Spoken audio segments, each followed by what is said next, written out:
New Mexico में एक परिवार रेगिस्तान में एक तस्कर के साथ भाग रहा है जो बंदूक निकालकर उन्हें सीमा तक ले जाने के लिए पैसे मांगता है। अचानक उन्हें दूर से एक आकृति दिखाई देती है और वे सोचते हैं कि वह सीमा गश्ती दल है, लेकिन सैनिक कुछ ही सेकंड में पहाड़ी से नीचे दौड़ता है और उस आदमी पर झपटकर उसे खाने लगता है। यह घटना 2 दिन पहले न्यू मैक्सिको के एक सैन्य अड्डे पर घटी थी। डॉक्टर स्नोमैन सुअरों पर कुछ प्रयोग कर रहे थे। तभी कमांडर मडोक अचानक आकर उन्हें रोकते हैं और याद दिलाते हैं कि एक महत्वपूर्ण मुलाकात होने वाली है, इसलिए उन्हें जल्द ही परिणाम चाहिए। इस बीच मैक्सिको की एक जेल में कैदी अलोंसो को उसके जन्मदिन पर एक गीत और केक से सरप्राइज दिया जाता है, लेकिन साथ ही उसे विदाई भी दी जाती है क्योंकि उसे प्रत्यर्पित किया जा रहा है। भाषण देने के बाद वह देखता है कि एक नया गार्ड आया है और उससे बात करने चला जाता है। उसे पेय पदार्थ की पेशकश करता है और उसे चिढ़ाता है क्योंकि वह समझ जाता है कि वह एक पूर्व सैनिक है जो संदिग्ध है। बाहर रिपोर्टर लिलिया अलोंसो के प्रत्यर्पण को कवर कर रही है और बताती है कि वह मैक्सिको का सबसे खतरनाक ड्रग डीलर है। 4 साल पहले उसे एक आलीशान रेस्टोरेंट में खाना खाते समय पकड़ा गया था और कहा जाता है कि वह प्रतिद्वंद्वी कार्टेल, जिसे द अपोस्टल्स के नाम से जाना जाता है, से हारने से बचने के लिए जेल से ही अपना कारोबार चला रहा है। उसकी पत्नी की एक दुर्लभ बीमारी से मौत हो गई और उनके इकलौते बच्चे के बारे में कुछ भी पता नहीं है। अलोंसो को इसी खास जेल में रखा गया है क्योंकि आज तक कोई भी इससे भाग नहीं पाया है। बाथरूम में एजेंट बेसरिल और क्रूज अंतरंग होने लगते हैं, भले ही उन्हें पता है कि अगर कोई उन्हें देख लेगा तो उन्हें नौकरी से निकाल दिया जाएगा। इसके बाद वे अपनी टीम के पास लौटते हैं जहां बेसरिल उन्हें याद दिलाता है कि वे एक बहुत ही खतरनाक अपराधी को ले जा रहे हैं। उसी समय टेक्सास में DEA के 2 एजेंट भी अलोंसो को लेने के लिए तैयार हो जाते हैं। इस बीच पैराडाइज रिहैब सेंटर में न्यू मैक्सिको में डॉक्टर हेनरी एक मरीज को समझा रहे हैं कि मरम्मत का काम कई महीनों तक चलेगा और इसीलिए परिसर खाली किया जा रहा है। उसी समय उन्हें अपने चचेरे भाई अलोंसो का फोन आता है जो रेडियो तेज आवाज में बजाता है ताकि पुलिस को शक न हो। हेनरी वादा करते हैं कि उनके लिए कमरा तैयार है और अलोंसो उन्हें बताते हैं कि वह आज से अपनी छुट्टी शुरू कर रहे हैं। कुछ समय बाद एक सीनेटर अड्डे पर पहुंचती हैं और स्नोमैन से मिलती हैं जो अपने प्रयोगों के बारे में बताते हैं। वह कीड़ों की दर्द न महसूस करने की क्षमता का उपयोग करके एक ऐसा सीरम विकसित कर रहे हैं जिससे सुपर सैनिक बन सकें। प्रदर्शन के लिए वह एक सुअर में सीरम का इंजेक्शन लगाते हैं, लेकिन वह छोटा सा सुअर उल्टी करके मर जाता है। सीनेटर मर्डोक पर अपना समय बर्बाद करने के लिए बहुत गुस्सा होती हैं और उनसे कहती हैं कि उनके पास परिणाम दिखाने के लिए केवल 1 सप्ताह का समय है, अन्यथा कार्यक्रम समाप्त हो जाएगा। उनके जाने के बाद मर्डोक स्नोमैन पर चिल्लाती हैं और उनसे कहती हैं कि इसे हल करें वरना उन्हें ब्लैकलिस्ट कर दिया जाएगा। कुछ समय बाद स्नोमैन एक और सुअर में इंजेक्शन लगाते हैं जो तुरंत बेहोश हो जाता है। सार्जेंट वेलेंसिया को लगता है कि वह अभी भी जीवित है, लेकिन मर्डोक उसे पकड़कर फेंक देता है और उसे सभी मरे हुए जानवरों को हटाने का आदेश देता है। उसके जाने के बाद स्नोमैन उस सुअर को उठाता है और उसे बाकी सुअरों से अलग करके उसे दुगुनी खुराक का इंजेक्शन लगाता है। बाद में रेगिस्तान के बीच में वेलेंसिया सभी मरे हुए सुअरों को हटा रही होती है और यह देखकर सुखद आश्चर्यचकित हो जाती है कि उनमें से एक अभी भी जीवित है, इसलिए वह उसे आजाद कर देती है। लिली की बात करें तो वह भेष बदल रही है और अपने साथ एक कैमरा और एक खिलौना बंदूक ले जा रही है। फिर वह जेल जाती है और आगंतुकों की कतार में इंतजार करते हुए वह चुपके से खिलौना बंदूक एक अन्य आगंतुक के बैग में डाल देती है और चिल्लाती है कि वह आदमी हथियारबंद है। जब सभी लोग घबरा जाते हैं और पुलिस हरकत में आती है तो वह एक आगंतुक का पास चुरा लेती है और कैमरा खोए बिना अंदर घुस जाती है। लिली अन्य महिलाओं के पीछे वैवाहिक आगंतुकों के क्षेत्र में जाती है, जबकि कई गार्ड पूरे जेल में संदेश आता है कि समय आ गया है और डायरेक्टर कॉन्ट्रेरास सभी सुरक्षा कैमरों को बंद कर देता है। नया गार्ड सेल में घुसता है और बिस्तर पर गोली चलाता है, लेकिन वह सिर्फ एक गेंद होती है। अलोंसो को इसकी उम्मीद थी और वह पीछे से उस पर हमला कर देता है। लड़ाई शुरू हो जाती है और कई वार पलटवार के बाद अलोंसो गार्ड को काबू में कर लेता है और उसी की बंदूक से उसे मार डालता है। फिर वह शौचालय के नीचे छिपे एक छेद से भाग जाता है। इसलिए जब विशेष एजेंट सेल में पहुंचते हैं तो उन्हें केवल गार्ड का शव मिलता है। लिलिया अलोंसो का इंटरव्यू लेने के इरादे से अपना कैमरा निकालती है, लेकिन इसके बजाय वो जेल में भागे हुए कैदी को लेकर मचे हंगामे को फिल्माती है। भूमिगत अलोंसो अपने गिरोह के एक सदस्य से मिलता है और वे तीनों बाइक पर भाग जाते हैं। रेगिस्तान में एक भूखा आवारा कुत्ता एक मरे हुए सूअर के पास उसे खाने के लिए आता है, लेकिन अचानक सूअर अपनी डरावनी आंखें खोल देता है। उसी क्षण बाकी सभी सूअर भी डरावने रूप में दिखाई देते हैं और कुत्ते पर टूट पड़ते हैं और उसे बेरहमी से खाने लगते हैं। खाना खाने के बाद उन्हें एक और संभावित शिकार की गंध आती है और वे एक नाली सुरंग में भाग जाते हैं। जेल में बेसेरिल कॉन्ट्रास से नए गार्ड के बारे में पूछता है, लेकिन वह ऐसा दिखाता है जैसे उसे कुछ पता ही नहीं। फिर बेसेरिल को शौचालय संदिग्ध रूप से साफ दिखाई देता है और वह उसे हटाकर गुप्त सुरंग का पता लगाता है। इसलिए वह घोषणा करता है कि अब यह उसका मामला है और कॉन्ट्रेरास को धमकी देता है कि वह किसी को भी अपनी टीम का पीछा न करने दे। यह सब लिलिया द्वारा रिकॉर्ड किया जाता है, लेकिन गार्ड उसे ढूंढ लेते हैं और कैमरा छीन लेते हैं। कॉन्ट्रेरास उसे गिरफ्तार करना चाहता है, लेकिन वह बताती है कि इससे वह खबरों में आ जाएगी और इसलिए वह भी वायरल हो जाएगा। इसलिए वे उसे छोड़ देते हैं। जब बेसेरिल और उसकी टीम सुरंग की तलाशी शुरू करती है तो डीए को खबरों के माध्यम से भागने के बारे में पता चलता है और वे खोज में शामिल होने के लिए हरकत में आ जाते हैं। बाद में अलोंसो अपने पुराने गिरोह से मिलता है और उन्हें बताता है कि जिस गार्ड ने उन्हें मारने की कोशिश की थी वह शायद प्रेरितों द्वारा भेजा गया। फिर वह अपने बेटे लुकास से मिलता है, जो उसे गले लगाने से इनकार कर देता है और अपने पिता को याद दिलाता है कि उसने उसे छोड़ दिया था। गिरोह द्वारा कमरे में विस्फोटक लगाने के बाद वे चले जाते हैं, इसलिए जब तक बेसेरिल की टीम पहुंचती है तब तक जगह खाली हो चुकी होती है। जैसे ही वे चारों ओर देखते हैं, विस्फोटक सक्रिय हो जाते हैं और कमरा उड़ जाता है, जो तुरंत ढह जाता है। कुछ सेकंड बाद वे जागते हैं और पुष्टि करते हैं कि सभी जीवित हैं, हालांकि कुछ घायल हैं। उसी क्षण सूअर आते हैं और एजेंटों पर हमला करते हैं, जो तुरंत गोलीबारी शुरू कर देते हैं। सूअर फिर भी उन तक पहुंच जाते हैं और सैनिकों को खाना शुरू कर देते हैं, जिनके शरीर धीरे धीरे मर जाते हैं लेकिन सूअरों की तरह अजीब दिखने लगते हैं। प्रयोगशाला में वापस स्नोमैन सीरम को अपने मनोरंजक पाउडर के साथ मिलाता है और सूअर को इंजेक्शन लगाता है, लेकिन यह भी मर जाता है। हालांकि स्नोमैन के कमरे से निकलने के बाद सूअर अचानक जाग जाता है और पागलों जैसी हरकतें करने लगता है। पिंजरे को तब तक हिलाता है जब तक कि वो खुल न जाए ताकि वह भाग सके। फिर वह दूसरे पिंजरों के अंदर कूद जाता है और दूसरे सूअरों को मारना शुरू कर देता है। स्नोमैन वापस आता है और तबाही देखते ही मर्डोक को लाने और अपनी सफलता की घोषणा करने के लिए दौड़ पड़ता है। वह जानता है कि नरभक्षण को खत्म करने के लिए उसे सीरम में कुछ बदलाव करने होंगे और वह उन सूअरों को वापस मांगता है जिन्हें फेंक दिया गया था, क्योंकि उसे यकीन है कि वे मरे नहीं हैं।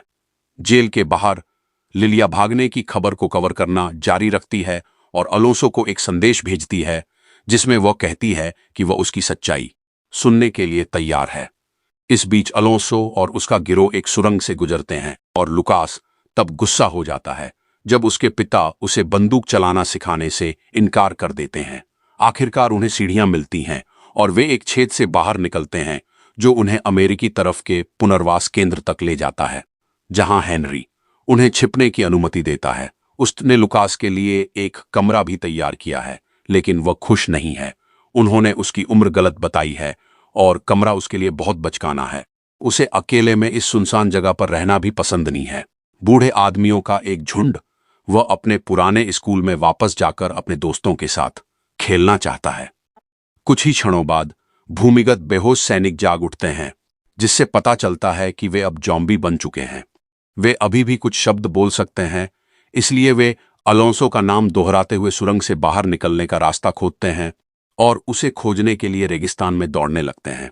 जब वे एक द्वार के पास पहुंचते हैं तो वे अपनी नई मिली ताकत का इस्तेमाल करके धातु की सलाखों को मोड़ देते हैं और आगे बढ़ते रहते हैं। जब उन्हें एक सांप मिलता है तो वे उसे मार देते हैं और उसे खा जाते हैं। पास ही स्नोमैन और वेलेंसिया सूअरों को ढूंढते हुए आते हैं और कुत्ते का शव पाते हैं। उसी क्षण एक गुर्राता हुआ सूअर खून से लथपथ चेहरे के साथ सुरंग से वापस आता है और वेलेंसिया उसे गोली मारना चाहती है, लेकिन स्नोमैन उसे रोक देता है। वे धीरे धीरे जानवर के पास पहुंचते हैं जो अचानक हमला करने के लिए कूद पड़ता है, लेकिन सौभाग्य से वैलेंसिया उसे ठीक समय पर पकड़ लेती है। बाद में शाम को विदेश मंत्री प्रेस से बात करते हैं और लिलिया अलोंसो को अंदरूनी मदद मिलने की अफवाहों के बारे में पूछती है। अगर यह सच है तो विदेश मंत्री परिणाम भुगतने की चेतावनी देते हैं। कॉन्ट्रेरास यह सब टीवी पर देखता है और घबरा जाता है। तभी उसे प्रेरितों के पैगंबर का फोन आता है जो उसे बताता है कि उसके पास अपनी गलती सुधारने के लिए 48 घंटे हैं। अगले दिन लुकास डॉग से झूठ बोलता है और कहता है कि उसके पिता को उसके शूटिंग सीखने से कोई आपत्ति नहीं है, इसलिए डॉग उसे सिखाता है। अलोंसो को इस बारे में पता चलता है और वह इसकी अनुमति दे देता है, यहां तक कि लुकास को उसके अच्छे निशाने के लिए बधाई भी देता है। इसके बाद अलोंसो अपने आदमियों को संभावित हमले के लिए हमेशा तैयार रहने का आदेश देता है, क्योंकि उसे यकीन है कि प्रेरित फिर से कोशिश करेंगे और उसे शक है कि उनमें कोई गद्दार है। इस बीच टेक्सास की एक जेल में एल रोमियो नाम का एक कैदी खाने की शिकायत करता है और गार्ड का अपमान करता है, लेकिन इससे पहले कि बात बढ़ जाए एक और गार्ड घोषणा करता है कि रोमियो से मिलने कोई आया है। यह डीए का जोएल है, जो जानता है कि रोमियो अलोंसो का सबसे अच्छा दोस्त हुआ करता था और रोमियो की इस हालत के लिए कि अलोंसो ही जिम्मेदार है। जेल में जोएल ने एक बार अलोंसो को लगभग पकड़ ही लिया था, लेकिन उसे खो बैठा, इसलिए अब वह उसे पकड़ने के लिए इतना बेताब है कि वह रोमियो को एक सौदा पेश करता है, अलोंसो को ढूंढने में मदद के बदले आजादी। रोमियो इस शर्त पर मान जाता है कि अंत में अलोंसो को मारने का अधिकार उसी को मिलेगा। बाद में जब वे सीमा पार करने वाले होते हैं, रोमियो अलोंसो के साथ अपने पुराने कारनामों के कुछ किस्से सुनाता है। उसकी आदतों के बारे में जानकर जोएल को एहसास होता है कि अलोंसो मैक्सिको में नहीं बल्कि अमेरिका में होना चाहिए और वह अपना ट्रक मोड़ लेता है। दोपहर में लिलिया को कॉन्ट्रेरास से मिलने ले जाया जाता है, जो अलोंसो को ढूंढने में मदद करने के लिए उसे 2 मिलियन पेसो की पेशकश करता है। पहले तो लिलिया मना कर देती है, लेकिन फिर कॉन्ट्रेरास उसकी प्रतिष्ठा खराब करने और उसे गिरफ्तार करने की धमकी देता है, इसलिए लिलिया इस शर्त पर मान जाती है कि उसे प्रत्यर्पण की विशेष कवरेज मिलेगी। वे हाथ मिलाते हैं और कॉन्ट्रेरास उसे चूमने की कोशिश करता है, लेकिन लिलिया तुरंत दूर हट जाती है। कुछ ही सेकंड बाद एक रहस्यमय कार उसका पीछा करने लगती है। लिली यह सब देखती है और कार छोड़कर पूल में घुसने का फैसला करती है ताकि वह चुपके से महिला चेंजिंग रूम में घुसकर भाग सके। एक आदमी उसका पीछा करते हुए अंदर आता है और अपना बैज दिखाता है, लेकिन एक महिला उसे आवाज देकर जाने को कहती है। बेस में एक पिंजरे में जॉम्बी सुअर को वापस ला रही होती है और एक दूसरा सैनिक उसे करीब से देखने के लिए पास आता है। वैलेंसिया की चेतावनी को नजरअंदाज करते हुए सैनिक अपनी उंगली पिंजरे के अंदर डालता है और सुअर उसे काट लेता है। वैलेंसिया उसे स्नोमैन के पास ले जाती है, जो उससे और अपने सहायक से कहता है कि घाव को छुए बिना उसे एक मेज से बांध दें। संक्रमित सैनिक कुछ देर तक कांपता है और फिर मर जाता है, लेकिन कुछ ही सेकंड में वह जॉम्बी बनकर जाग जाता है। इस बीच अलोंसो और उसका समूह लिली का एक और वीडियो देखते हैं जिसमें वह इंटरव्यू मांगती है और उसकी सुरक्षा की गारंटी देती है। लुकास कहता है कि उसे उस पर भरोसा है, इसलिए अलोंसो लिली को फोन करता है और कहता है कि वह इंटरव्यू देगा। इसके बाद अलोंसो लुकास के लिए एक बड़ा सरप्राइज लाता है, उसका अपना ड्रोन। लुकास को यह बहुत पसंद आता है।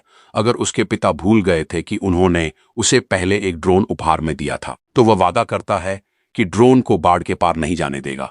हालांकि लुकास बाढ़ पर बैठा रहता है और फिर भी ड्रोन को बाहर भेज देता है।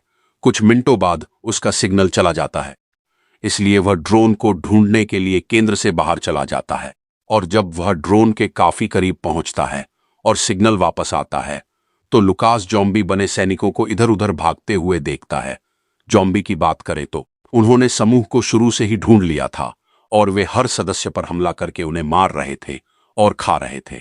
जब क्रूज गर्भवती महिला के पास पहुंचता है तो वह हिचकिचाती है और धीरे से अपने पेट को छूती है और अचानक उसे भी मार देती है। उसी समय नोबॉल्स भी एक संदेशवाहक पक्षी को छोड़ने के लिए केंद्र से बाहर जाता है, लेकिन अलोंसो उसे रंगे हाथों पकड़ लेता है और उसे गोली मार देता है, जिससे पक्षी भी मर जाता है। फिर अलोंसो संदेश उठाता है और पुष्टि करता है कि नोबॉल्स प्रेरितों के लिए काम कर रहा था। डरा हुआ नोबॉल्स भागने लगता है और अलोंसो गोली चलाते हुए उसका पीछा करता है, लेकिन अंततः उसे पकड़ नहीं पाता। गिरोह को गोलीबारी की आवाज सुनाई देती है और वे मदद के लिए पहुंचते हैं। अलोंसो से कहते हैं कि उन्हें नोबल्स का पीछा करने दें ताकि वह अपने बेटे के पास वापस जा सके। इसी बीच डॉग को पता चलता है कि लुकास गायब है और वह उसे ढूंढने निकल पड़ता है। जब अलोंसो लौटता है तो उसे घर खाली मिलता है, इसलिए वह दूरबीन से डॉग को ढूंढता है और उसका पीछा करता है। लुकास बदले हुए तस्कर को देखता है और दूर से उससे बात करता है, लेकिन जब उसे एहसास होता है कि वह आदमी डरावना है तो लुकास उस पर एक पत्थर फेंक देता है। इससे जोम्बी और भी गुस्से में आ जाता है और लड़के का पीछा करने लगता है, लेकिन इससे पहले कि वह उसे पकड़ पाता, डॉग तस्कर को गोली मार देता है। अलोंसो को गोलियों की आवाज सुनाई देती है और वह उस दिशा में भागता है, जबकि डॉग लुकास को देखता है, लेकिन जोम्बी गोली से उबर जाता है और डॉग पर हमला कर देता है। दोनों के बीच भयंकर लड़ाई शुरू हो जाती है और डॉग को काट लिया जाता है। इसलिए लुकास एक बड़े पत्थर से जोम्बी का ध्यान भटकाने की कोशिश करता है। जैसे ही तस्कर उस पर हमला करता है, डॉग मौके का फायदा उठाकर उसे खत्म कर देता है, उसकी चाकू। फिर डॉग लुकास को भाग जाने के लिए कहता है ताकि वह उसे बदलते हुए न देख सके। गिरोह नोबल्स को पेड़ों के बीच छिपा हुआ पाता है और गोलीबारी शुरू कर देता है, लेकिन नोबल्स इतनी तेजी से भागता है कि उन्हें चकमा दे देता है। आखिरकार वह केंद्र में वापस पहुंच जाता है और सुरंग से नीचे जाकर भागने की कोशिश करता है। गिरोह का एक सदस्य उसका पीछा करता है, लेकिन नोबल्स उसे सुन लेता है और उस पर अचानक हमला करने के लिए छिप जाता है। कुछ देर की हाथापाई के बाद नोबल्स उस आदमी को मार देता है और आगे बढ़ जाता है। कुछ मिनट बाद उसका सामना सैनिकों से होता है और वह गोलीबारी शुरू कर देता है, लेकिन उसके निशाने चूक जाते हैं और जॉम्बी उस तक पहुंच ही जाते हैं। अलोंसो की बात करें तो वह आखिरकार अपने बेटे से मिलता है, जो उसे डॉग से मिलने के लिए घसीट कर ले जाता है। उन्हें लगता है कि वह आदमी मर गया है, इसलिए लुकास उसकी आंखें बंद करने के लिए उसके पास जाता है। तभी डॉग जाग जाता है और हमला कर देता है। सौभाग्य से अलोंसो तुरंत प्रतिक्रिया करता है और कुछ ही गोलियों में उसे मार देता है। उसे गद्दार कहता है। रोता हुआ लुकास उसे सुधारता है और अपने पिता को बताता है कि असल में क्या हुआ था, लेकिन अलोंसो उस पर विश्वास नहीं करता। फिर वे गिरोह से मिलते हैं और घर चले जाते हैं, इस बात से अनजान की क्रूज दूर से उन्हें देख रहा है।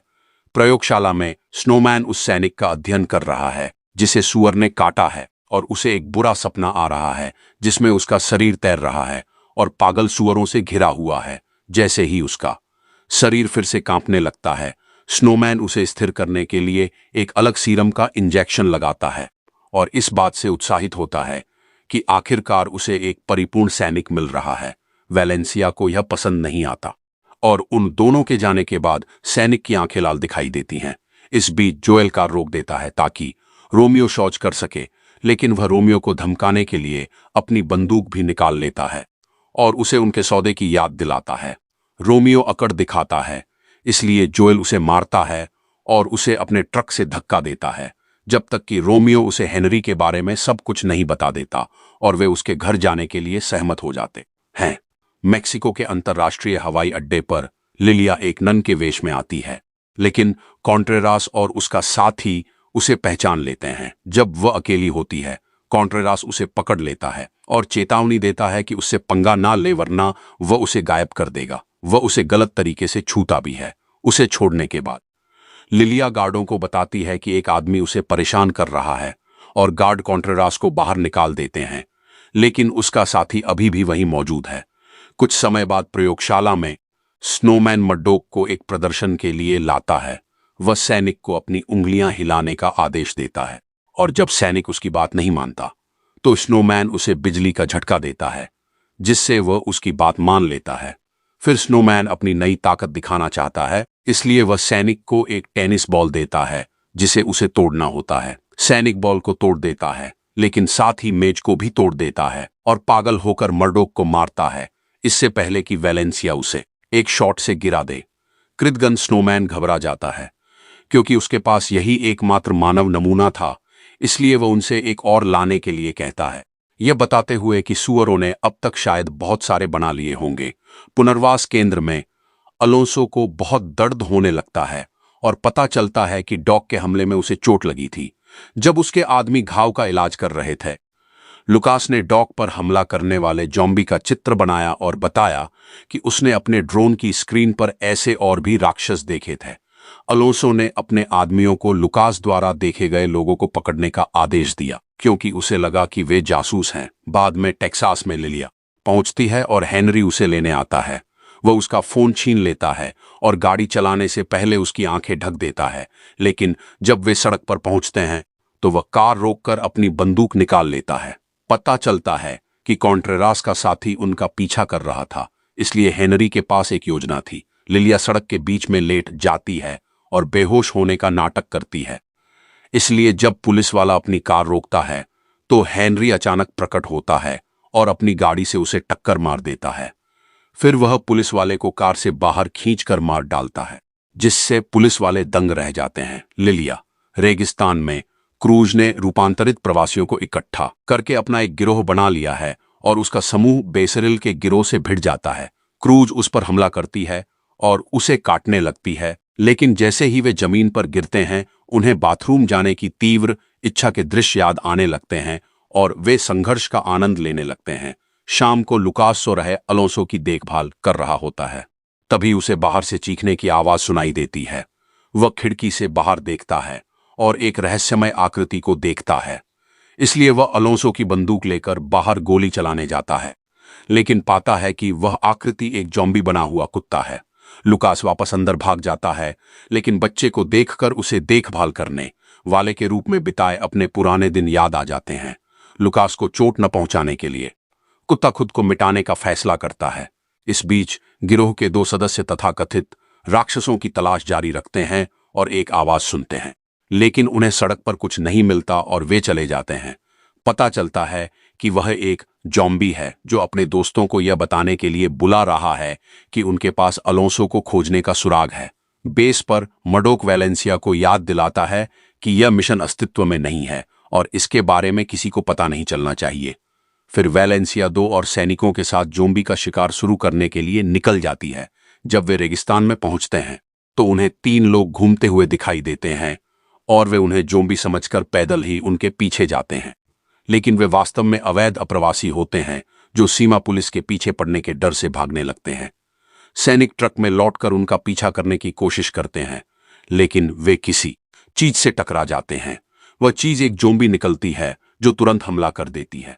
वैलेंसिया खुद को बचाने में कामयाब हो जाती है, लेकिन उसके दोनों साथी काट लिए जाते हैं, इसलिए वह अकेले ही ट्रक में लौटकर भागने लगती है। इसी बीच जोएल अपनी शक्ति का दुरुपयोग करके एक हेलीकॉप्टर किराए पर लेता है और क्लर्क को इस तथ्य को नजरअंदाज करने के लिए कहता है कि रोमियो हेलीकॉप्टर उड़ा सकता है, लेकिन उसके पास लाइसेंस नहीं है। फिर भी उन्हें इस समय जाने की अनुमति नहीं मिलती है। वे प्रतीक्षालय में बैठे रहते हैं और रोमियो को 4 साल पहले की एक घटना याद आ जाती है। रोमियो और अलोंसो एक मोटल में छिपे हुए थे और जब रोमियो अपने पाउडर में मग्न था, अलोंसो बाहर गया और पुलिस के साथ एक सौदा कर लिया। जल्द ही पुलिस रोमियो को गिरफ्तार करने आ गई और जैसे जैसे यादें धुंधली होती गईं, रोमियो को एहसास हुआ कि उन पुलिस वालों में से एक जोएल था। गुस्से में रोमियो जोएल को मारना चाहता है, लेकिन पुलिस वाला उसे याद दिलाता है कि अलोंसो को पकड़ने के लिए उन्हें साथ मिलकर काम करना होगा। सड़क पर हेनरी और लिलिया की कार खराब हो जाती है और वे फंस जाते हैं। लिलिया जोर देती है कि उन्हें उसका फोन इस्तेमाल करना चाहिए, लेकिन हेनरी मना कर देता है और कहता है कि वे पैदल चलेंगे। अचानक एक कार गुजरती है और रुक जाती है। जब उसका ड्राइवर, जो एक पादरी है, लिलिया को देखता है और यह सोचकर कि वह एक असली नन है, उन्हें लिफ्ट देने की पेशकश करता है। स्नोमैन के पास वापस आकर वह मरे हुए जोम्बी का पोस्टमार्टम करता है और पता चलता है कि सैनिक का दूसरा दिल उगाया था। नोबेल पुरस्कार मिलने की उम्मीद में उत्साहित होकर वह हर चीज की तस्वीरें लेता है। अगली सुबह शिकार करने वाले गिरोह के सदस्य सड़क पर कुछ देखने के लिए कार रोकते हैं और अचानक खुद को एक अनजान जॉम्बी और जिंदा कुत्ते से घिरा पाते हैं। लड़ाई शुरू हो जाती है और एक आदमी को जल्दी ही जॉम्बी काट लेता है, इसलिए उसका दोस्त कुत्ते से लड़ने से पहले जॉम्बी को मार देता है। कुछ संघर्ष के बाद वह कुत्ते को बांधने में कामयाब हो जाता है और उसे ट्रक में डालकर केंद्र ले जाता है, जहां अलोंसो सभी ज़ॉम्बी के लुकास द्वारा बनाए गए चित्रों को देख रहा होता है। अलोंसो बाहर आता है और देखता है कि कुत्ते का शरीर कांप रहा है, जबकि उसके सिर का एक हिस्सा गायब है और वे अनुमान लगाते हैं कि यह प्रेरितों के नए उत्पाद के कारण हुआ है। जब कुत्ता उसे काटने की कोशिश करता है तो अलोंसो उसके दिमाग को दबाकर उसे रोक देता है, लेकिन लुकास बाहर आता है और अपने पिता से कुत्ते को चोट पहुंचाना बंद करने के लिए कहता है, क्योंकि वह अभी भी एक अच्छा इंसान है। अलोंसो को इस पर विश्वास नहीं होता और वह अपने आदमियों को कुत्ते को घोड़ों के साथ रखने के लिए कहता है। रेगिस्तान में जॉम्बी के काटने से घायल गिरोह का सदस्य एक जॉम्बी के रूप में जागता है और सैनिकों को स्नोमैन मिल जाता है जो उसे पुनर्वास केंद्र तक ले जाने के लिए कहते हैं।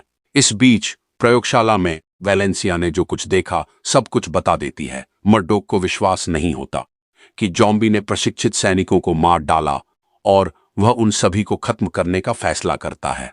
स्नोमैन विरोध करता है और कम से कम एक को रखने की अनुमति मांगता है। मर्डोक को धमकी देता है कि वह उसका करियर खत्म कर देगा, लेकिन मर्डोक उससे डरता नहीं है। केंद्र में वापस लुकास डॉग से बात करने की कोशिश करता है, लेकिन जॉम्बी उसे समझ नहीं पाता और हमला करने की कोशिश करता है। लुकास समय रहते भाग जाता है और अलोंसो से मिलने जाता है ताकि उसे समझा सके कि डॉग कोई जानवर नहीं है और वह पीड़ा झेल रहा है। इसलिए अलोंसो कहता है कि शायद उसे मार देना ही सही होगा। इससे लुकास को आश्चर्य होता है कि क्या अलोंसो ने उसकी मां को भी उसकी पीड़ा समाप्त करने के लिए मार डाला था। और जब अलोंसो की चुप्पी इसकी पुष्टि करती है तो लुकास रोते हुए भाग जाता है। अलोंसो उसके पीछे जाता है और अपने सभी परिजनों को खोने के दुख में अपने बेटे को चिल्लाते हुए सुनकर वह लड़के को अपनी बंदूक उपहार में देता है ताकि वह अपनी रक्षा कर सके। जब जॉम्बी सैनिक केंद्र के करीब पहुंचते हैं और जोएल और रोमियो आखिरकार हेलीकॉप्टर से निकल जाते हैं, तब भी लिलिया और हेनरी कार में पादरी के साथ होते हैं। पादरी बहुत ज्यादा शराब पी चुका होता है और लिलिया पर बुरी नजर डालता है। हेनरी अपनी बोतल फेंक देता है और वे शैतान के बारे में बात करने लगते हैं।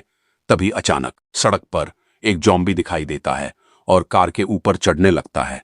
हेनरी उसे गिरोह के सदस्यों में से एक के रूप में पहचान लेता है और उसका नाम पुकारता है, लेकिन जॉम्बी ड्राइवर की खिड़की से अंदर पहुंचकर पादरी को काट लेता है।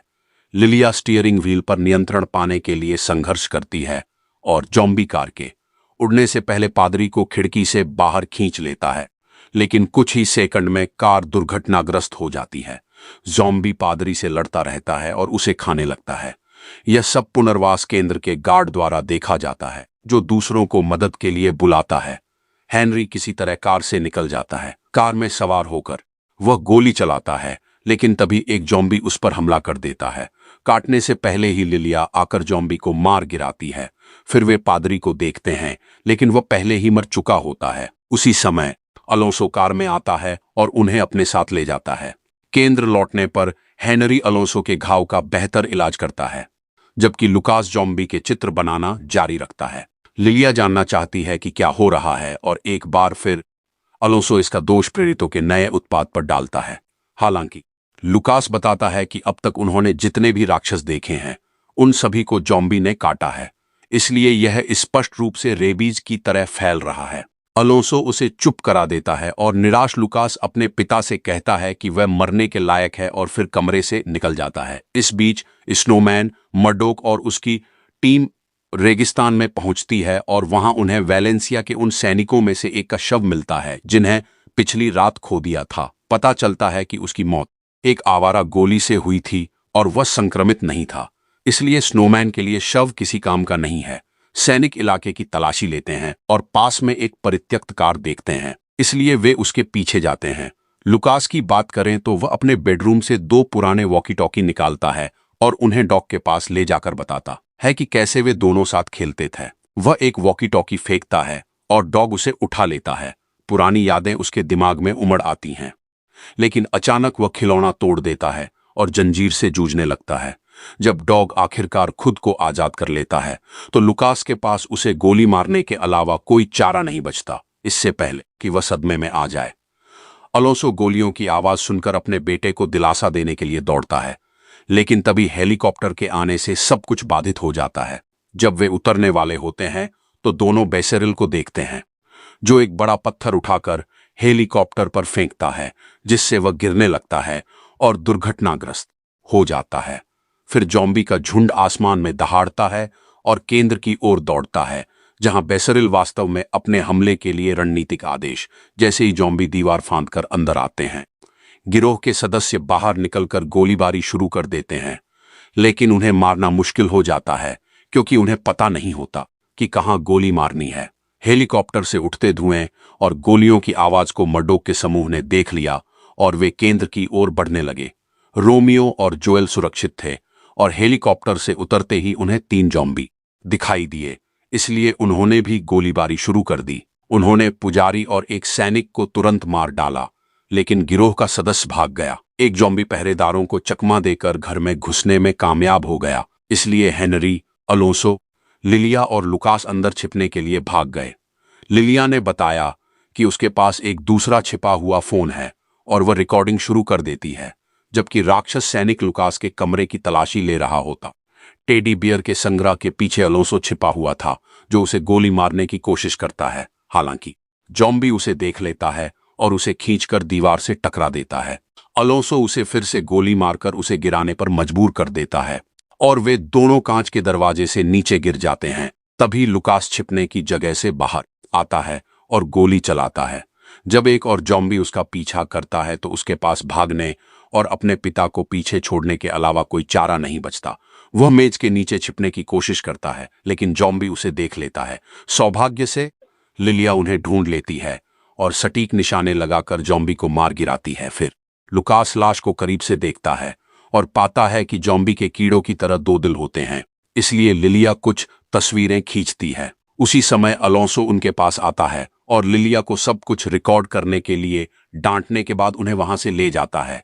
हेनरी भी एक जॉम्बी से लड़ रहा है और कुछ गोलियों के बाद वह जॉम्बी पर तरल धुआं डालता है और उसे आग लगा देता है। फिर उसे दीवार से धक्का देने के लिए कुर्सी से मारता है। जॉम्बी बना नोबॉल्स अपने पुराने दोस्तों से लड़ता है क्योंकि यादें उसके दिमाग पर हावी होती रहती हैं, लेकिन यह उसे रोक नहीं पाता। उसे किसी भी तरह से हत्या करने से रोकते हैं। क्रूज और बेसरिल एक खुशहाल जोड़े की तरह साथ में शिकार कर रहे हैं। तभी एक और सैनिक घर में घुसता है और एक गिरोह के सदस्य से लड़ता है, जो बाथरूम में छिपने से पहले एक ग्रेनेड छोड़ देता है। जोम्बी ग्रेनेड को फेंक देता है और उस आदमी का पीछा करता है, लेकिन बेसरिल के बुलाने पर वह बिना कुछ किए ही चला जाता है।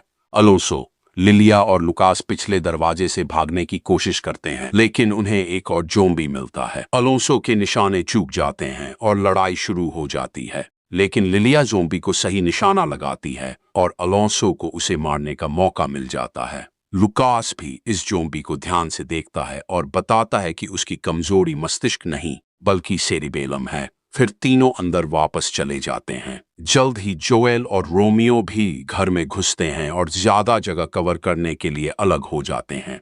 जोएल एक ज़ोंबी के शव को नजरअंदाज करके शराब की बोतल चुरा लेता है। तभी अचानक उसे अलोंसो और बाकी लोगों की आवाज सुनाई देती है और वह कमरे में घुस जाता है। अलोंसो अपनी बंदूक निकालता है, लेकिन गोली नहीं चला पाता क्योंकि लुकास रोमियो को गले लगाने के लिए दौड़ रहा होता है। और इससे पहले कि वे कुछ कह पाते, जोएल भी अपने पीछे एक ज़ॉम्बी लेकर आ जाता है। सभी एक साथ गोली चलाते हैं और कुछ ही मिनटों में ज़ॉम्बी को मार गिराते हैं, लेकिन अब तीनों आदमी एक गतिरोध में फंस जाते हैं, इसलिए वे फिलहाल के लिए युद्ध विराम पर सहमत हो जाते हैं।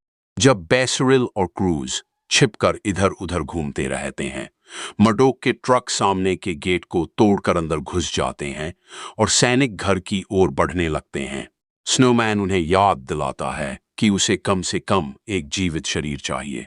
एक ज़ॉम्बी सैनिक आता है, लेकिन आदेशों को अनसुना कर देता है, इसलिए वैलेंसिया और उसकी टीम स्नोमैन के विरोध को अनदेखा करते हुए गोलीबारी शुरू कर देती है। फिर मर्डोक अंदर मौजूद लोगों से बात करने के लिए मेगाफोन का इस्तेमाल करता है, जिससे बेसरिल और क्रूज कुछ स्मोक बम हाथ में लेकर हिचकिचाने लगते हैं।